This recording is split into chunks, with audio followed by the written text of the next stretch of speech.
On this episode of Wild Woman, it is with great pleasure to introduce to you a woman who is vital, soulful, and unapologetically sexual.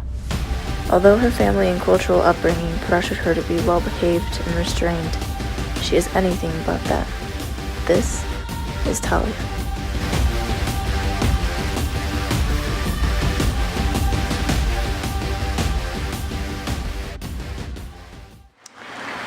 Hi. My name is Talia Strength. I was born here in Chicago, in the suburbs. I was raised here. My parents are from Iran. I am a Persian American. We are also Jewish. And growing up, Persian culture was very rich in my family and the community that we surrounded ourselves with. And I struggled with so much of what was around me and what was taught to me. Body image was something that I really struggled with because I felt like the community that I grew up in, it was very like fat shaming, slut shaming. If we went to a party, like everybody would just obsess over everybody else's body. And it would be, whose ass is bigger, but like probably the opposite of what you're thinking. Like, I remember coming home from a party and my mom would just instantly ask me like, who's skinnier, me or blank? And I'd be like, what the fuck? From a really young age, I would go shopping and I was a growing woman and I was a teenager and I would go up a jean size because I'm a fucking teenager growing. And I just remember going up a jean size and my mom would be like, what do you mean you're 14? Weren't you just a 12? And I'd be like, yeah, but I went up one. And she'd be like, and every time I would put something on, my mom would say something like, oh my God, you look pregnant in that dress, take it off. Or learn to suck in your stomach like everybody else, or so that you look like a regular person. And my mom would force me to wear these body shapers so that I would have less of a waist, less of a stomach. And I don't blame her for it. That's just what was instilled inside of her to believe. That's just the belief system. You have to be as small and take up as least space, and your butt has to be the smallest, and your waist has to be the smallest, and your boobs have to be the most plump. And it was just really bad, I feel like, for me personally, because that's not how I feel about it. To add on to the fat shaming, God, if you were to ever express your sexuality, there was no room for that. What kind of a fucking whore are you to talk about sex, talk about liking sex? Sex was so disgusting. It made you so disgusting.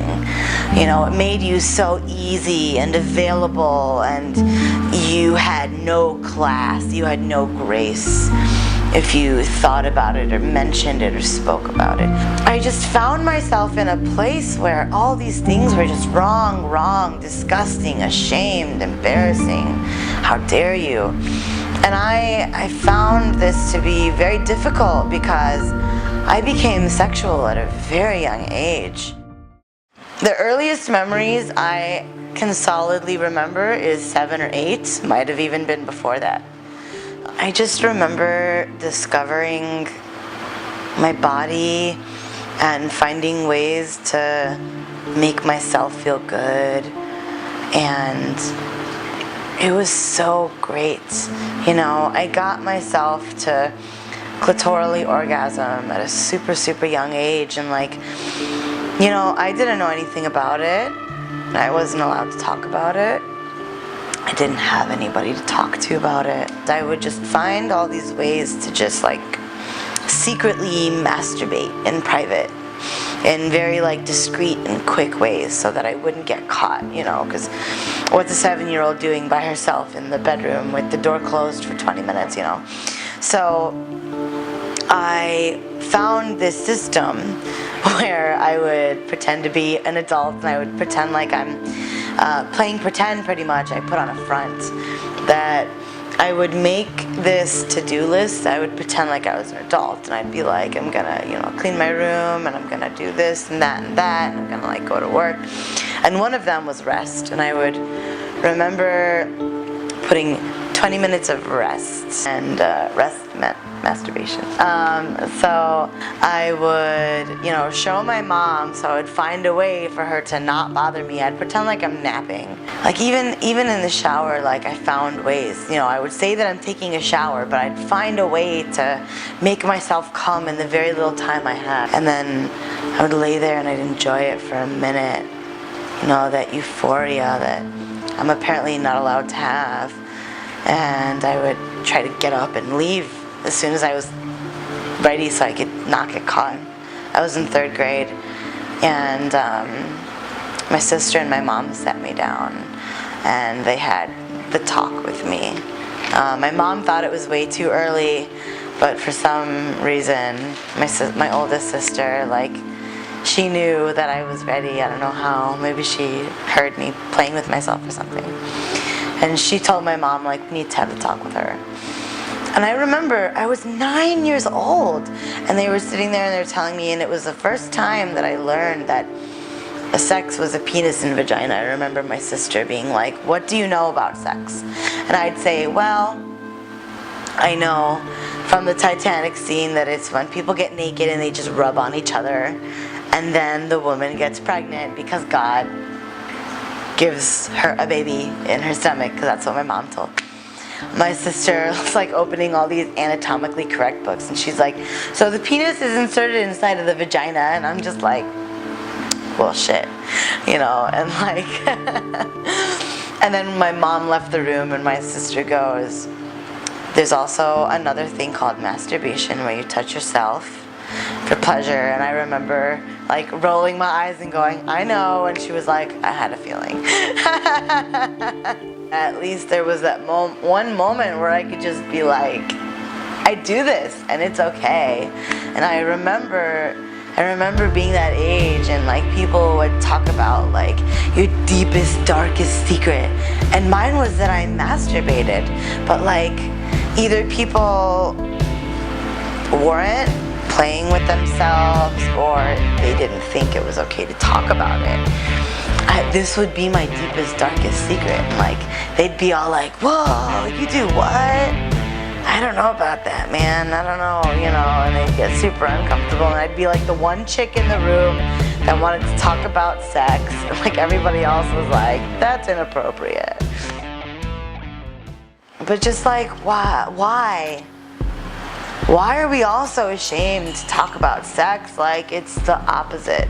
How are we all even here? How did evolution even happen? How?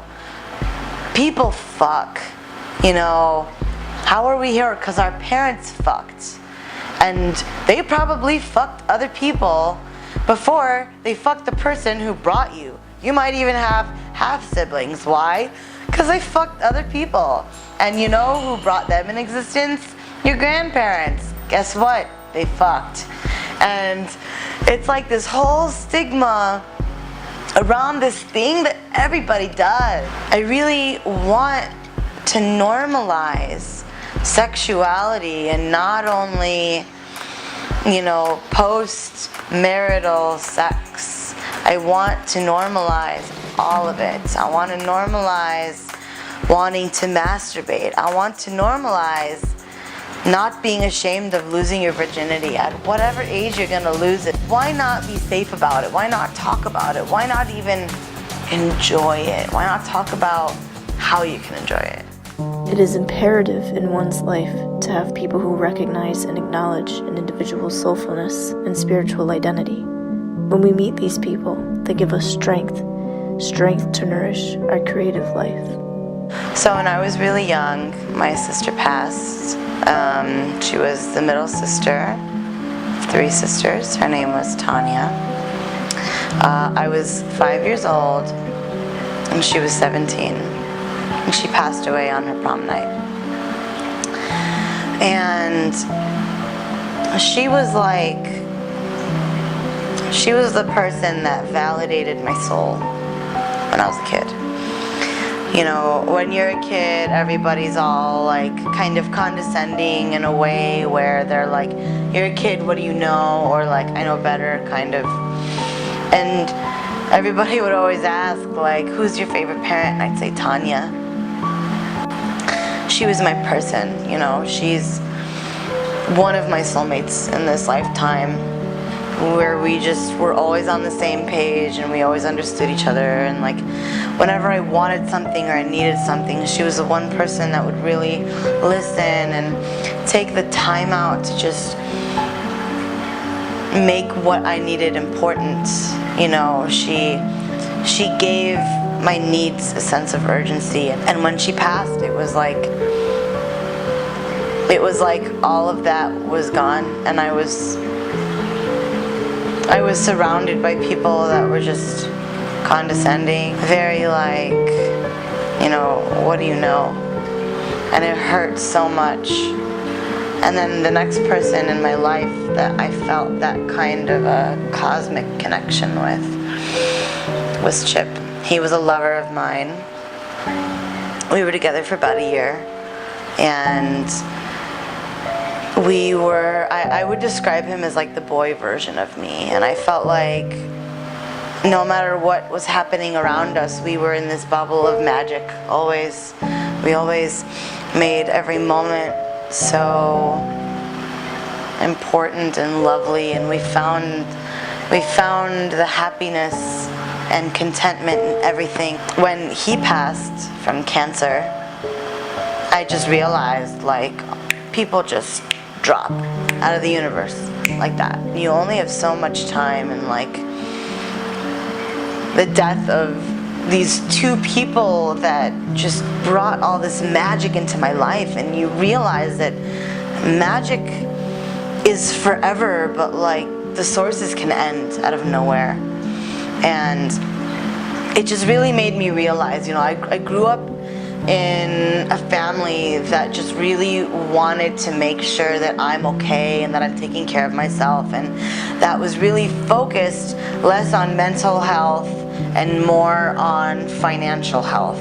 And everything was always, well, you know, and all in goodwill, obviously, but everything was always like, you gotta make the money, you gotta make the money, you gotta make the money. And though I agree, you know, life is very difficult when you can't comfortably support yourself. But when life is nothing but supporting yourself financially, what are you? You know, what is your life? If that's what makes you happy and that's what makes you content, no judgment, that's beautiful. The most destructive cultural conditions to live in are ones that force us to choose between soul and society. What I love and admire in Talia is her tenacity and strength to nourish her creative life. I've worked a lot of jobs where I couldn't feel how I was feeling that day, and I wasn't able to look how I wanted that day, and I was so uncomfortable, and I spent 40 hours out of my week feeling so unhappy. And it just got to a point where, like, I just promised myself that I wanted to live a life where I could make money being myself and doing something where I don't feel like I should be doing something else. I've found many ways to do that. One of them is through sex work. I'm a dominatrix.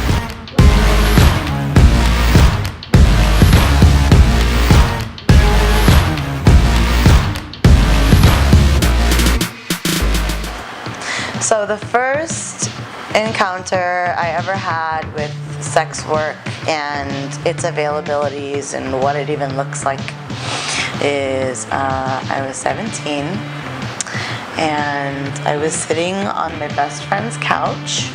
We were watching a Netflix documentary called Fetish.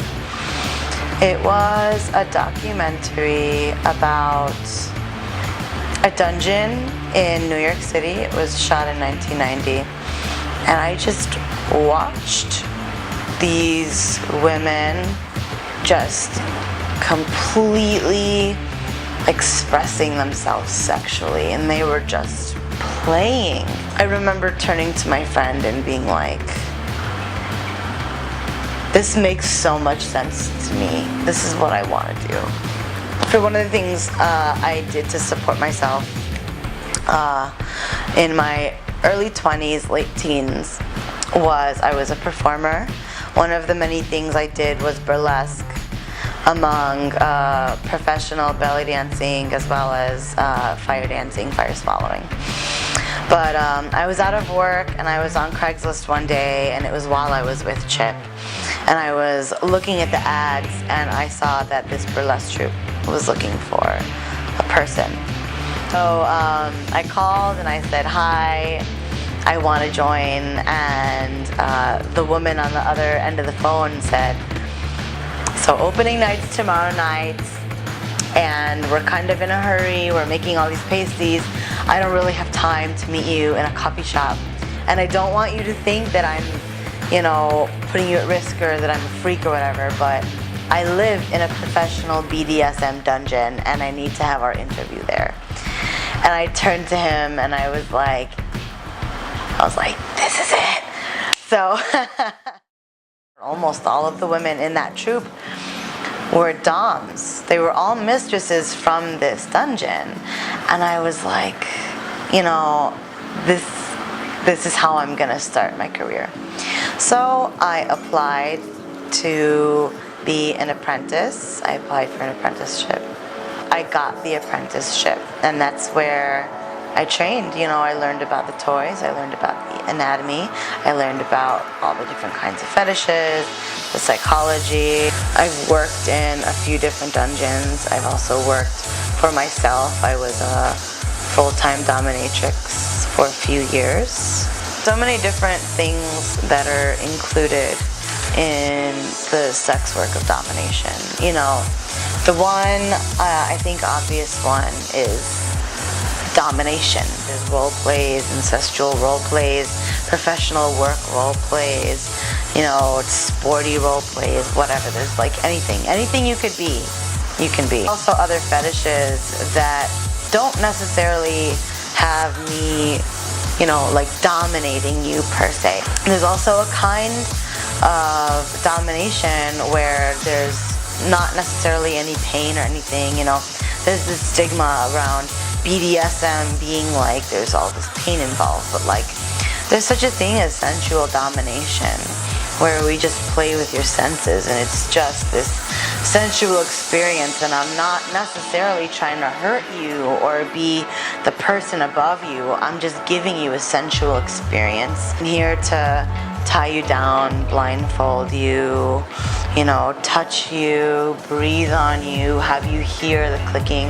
of my heels as I walk around you. Domination, like many of the other things I do, is all about creating a safe space so that people are able to be themselves and explore parts of themselves that there's some societal stigma that they shouldn't talk about or shouldn't dwell in, even though they definitely fucking should. I just want people to know that it's not wrong to want to be comfortable doing things that make you feel good. You're finding all these recipes on your favorite food and you're finding the favorite ways to cook them. And it's acceptable to take the time out of your life to find the right foods for you, but it's somehow not acceptable to take the time to find the right sexual energy, sexual toys, sexual acts, the parts of your body that you want to bring attention to, and how. The logical human mind likes to place things in boxes with restrictions and labels that limit us from experiencing our many complexities. But a wild woman sees these as ample avenues for more creativity. So what I do to bring more awareness into the world is that I teach some classes and I also throw some events. And I teach a class called the Tease and Please, where the first half of the class, I talk about burlesque and I talk about self-love and how it's all about worshiping yourself, seeing yourself as a goddess, realizing that every part of your body is worth worshiping. Second half is sex education. It's hand job and blow job techniques, and we give you information about the anatomy of a penis, and we talk about lube and toys and things like that. You know, knowledge is power, and it's mostly that we give this environment for people to talk about these things without shaming or feeling embarrassed or feeling like, oh, you're the one person that wants to talk about it, you the hoe. You know, we all hoes. Your mama a hoe. I'm a hoe. I'm a hoe. You a hoe? Don't even pretend like you're not a hoe. Come on. Another class I teach is I teach BDSM 101. I bring in all these toys and I bring in a pet, a human pet. I give a demonstration. I talk about psychology of BDSM. I talk about consent, safe words, anatomy. I do a demonstration and information about all of the toys that I brought. I talk about spanking, knife play, whips, floggers, sensation play, caning, riding crops, role play, all these things. We talk about safety, and I demonstrate them on my pet, and you also see a demonstration of a master-pet relationship throughout the course. Thing else I do, I have been a hostess slash dominatrix at an event called Bondage A Go-Go. It's an event that happens at a bar called Exit. It happens upstairs. It's every Thursday, though my partner Elena Croft and I do every theme night once a month. It's every third Thursday.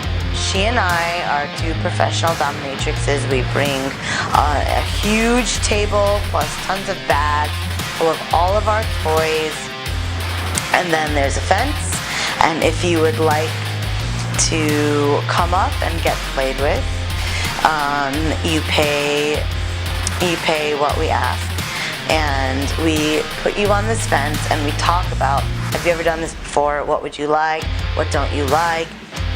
This is how you get our attention. If you want us to slow down, we have a whole consultation, and then we play with you, and then everybody watches. And half of it's fun, it's a show, but another half of it's a very small segment of kind of like what a private session is like. Granted, it's very different. You're in a loud bar, people around you are yelling and dancing, but it's fun because you get to watch other people be played with, and you can be in the atmosphere of play without the intimidation of having to participate. It's the ultimate exhibitionism, voyeurism balance. I am also a yoga teacher. Something I like to promote in my yoga classes, as everything I've said before, it's all the exact same energy, except instead of focusing on human sexuality, we just focus on you coming back to yourself. It's very, come wearing what you're comfortable in. You don't even have to do what I'm telling you. You don't have to do what the people around you are doing. You're always welcome to just do what it is that makes your body feel happy. If you want to lay on your back and cry for an hour and a half, please fucking do. That's what we're here for. It's a support system. I really hope that in my life and what I do to fight against this society that's pushing against, You're supposed to dress a certain way for work. You're supposed to act a certain way about sex. You're supposed to think a certain way about your financial life and your lifestyle. And this is what love is, and this is what sex is, and this is what work is, and this is what your days should look like. All I want is to be a reminder to people that there is an inner self in there, that you can unlearn all these things. Of course, you don't have to unlearn anything that serves you or brings you happiness and brings a positive flow within your life, but just remember that it's all about balance. It is important to find a way that you can support yourself comfortably, but it's equally as important, if not maybe even like slightly more important, to just remember that you're not just feeding your brains with the knowledge at school or your wallets with the money, but you're feeding your heart. You're feeding your soul. You're off doing what it is that kid you wants you to be doing. I just want to remind people that it's okay. It's okay to love your naked body. It's okay to want to go cry in the fucking corner. You're fucking human. I just never want anybody to feel the way that I felt when I looked in the mirror and I heard my mother's voice saying, I have to wear a body shaper. I'd never want anybody to feel the way that I felt when I wore a body shaper at a party, and when people stared at my body, I thought to myself, thank God, this is saving me. This is my saving grace, this thing, because without it, I was not enough. I really want people to know that they're fucking enough. Even when they're not comfortable with themselves, even if they grew up with a family or peers or whoever the fuck who told them that they're not enough, that they need to be X, Y, and Z. You need to gain some weight, you need to lose some weight, you need to have less of this, you have to have more of that. Fucking throw it away. I chose Talia because she truly is a guiding light of authenticity. We live in a world where we are expected to act, speak, express, dress, have sex in particular ways, but Talia does it her way, and it's heartfelt and intentional. Her strength and fearlessness to be who she is opens doors for others who cross her path to feel that freedom too.